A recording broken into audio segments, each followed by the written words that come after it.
ev dîmenên yek ji komelgehên niştecîkirina Ereb û Tirkmanên Hewrde li Herêma Efrînê ya Rojavayê Kurdistanê ne.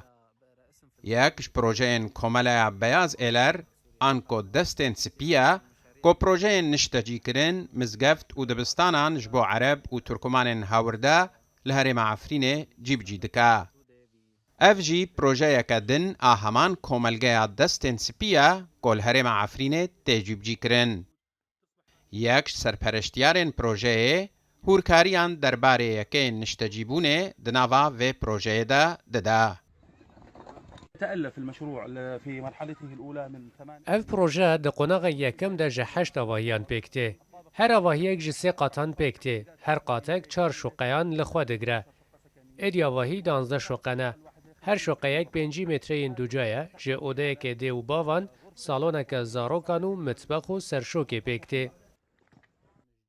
Elî Îso rêveberê rêxistina Êzdîna ji tora medyayî ya Rûdawê re got, komeleya destên spî bûye destê dewleta Tirk ji bo jinavbirina nasnameya Kurdî û ya Ola Êzîdî li Herêma Efrînê.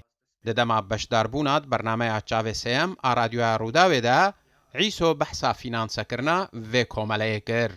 يجب بفي كاري رادبا ريخستنا كنافي وي دستي سبي الأيادي البيضاء باسماني عربي جيرت بيجن أف ريخستنا تشلو بينج جهات النف دولتي وريخستنا النف دولتي آليكارية آبوري ضد نفانا مخابن يك جوان جهات تقود دواري آبوري ضد نفي ريخستنا يك جي ريخستنا نف دولتي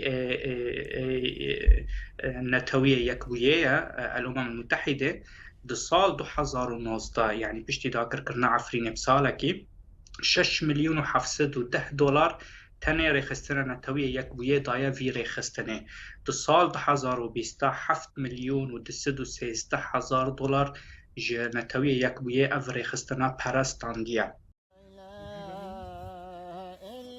ev dîmen jî ji gundê Etmana yê ser bi nahyeya Raco ya Efrînê ye. Komeleya destên spî li ser akwanta xwe ya Facebookê belav kiriye û dibêje ku dê mizgeftek li gund bê avakirin. Projeyên avakirina yekeyên niştecîkirinê ji bo Ereb û Tirkmanên Hewrde li dehên gund û bajarokên Efrînê tên cîbicîkirin.